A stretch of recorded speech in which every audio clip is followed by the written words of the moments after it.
کم انسان چې ګناهونه کوي په دنیا کې د 5 لوی تاوانونو سره مخ کیږي.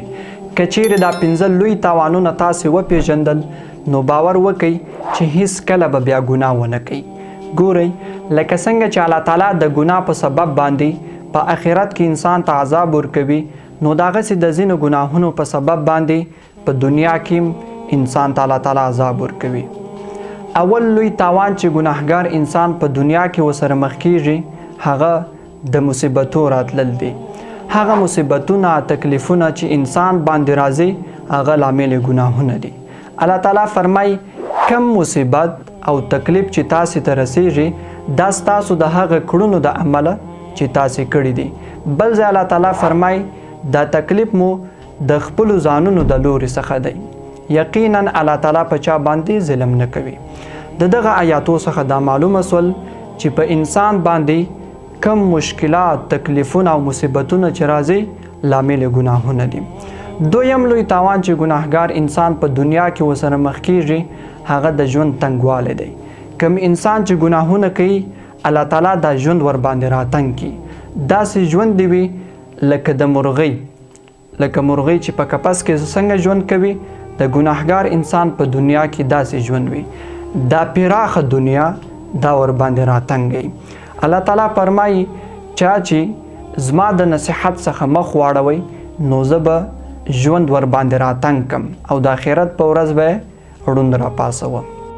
دریم لوی تاوان چې ګناهګار انسان په دنیا کې ورسره مخ کیږي هغه د روغتیا د لاسه ورکول دی. ګورئ دا جسم الله تعالی مشترا کړی دی خو د سالم پاتې کېدو دپاره قوانین وضع کړي دي. که چیرې یو انسان خپل ژوند د الله تعالی د قوانینو مطابق تیر کړي نو جسم به روغ او صحتمند دی. خو که چیرې یو انسان د الله تعالی قوانینو خلاف ورزي وکړي نو جسم به ناروغ او ناتوان وي. دا چې الله تعالی موږ ته صحت راکړی دی دا د الله تعالی ډېر یو لوی احسان دی چې په موږ باندې کړی دی. د دې لوی احسان درک هغه څوک کولی سي چې هغه مریض یا روغتون ته ولاړ سي، خلک وویني چې په قسم قسم ناروغیو باندې اخته دي، نو هلته به ده ته معلومه سي چې په ده باندې الله تعالی څونه لوی احسان کړی دی. دغه روغ صحت دا په ګناهونو باندې بربادیږي، نو باید دا خپل روغ صحت په ګناهونو باندې برباد نه کو. څلورم لوی تاوان چې ګناهګار انسان په دنیا کې ورسره مخ کیږي هغه د جسماني قوت کمزورتیا ده.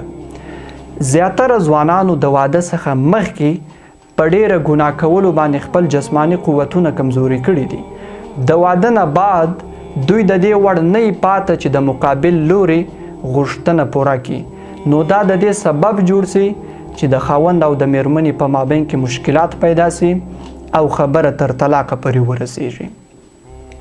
پنځم لوی تاوان چې ګناهګار انسان په دنیا کې ورسره مخ کیږي هغه په رواني تکلیف باندې اخته کېدل دی. کم انسان چې ګناهونه کوي په رواني مشکلاتو باندې اخته کیږي، همیشه دا احساس کوي، همیشه د ډار احساس کوي، همیشه د یوازیوالي احساس کوي، خپل په نفس باندې باور د لاسه ورکوي، همیشه غمجنې د قسم قسم وسوسو سره مخ وي. ګورئ دغه 5 لوی تاوانونه چې په دنیا کې په انسان باندې راځي د دې لامل چې د ګناهونه دي، یعنی د ګناه په سبب باندې په انسان باندې دا 5 لوی تاوانونه په دنیا کې راځي. که چیرې موږ او تاسې ګناه ته متوجه سو، د ګناه هغه خوند ته متوجه سو، نو د ګناه خوند به ډېرې 15 دقیقې، نو په دې کم خوند باندې باید موږ خپل دنیا او آخرت خراب نه کړو. السلام علیکم.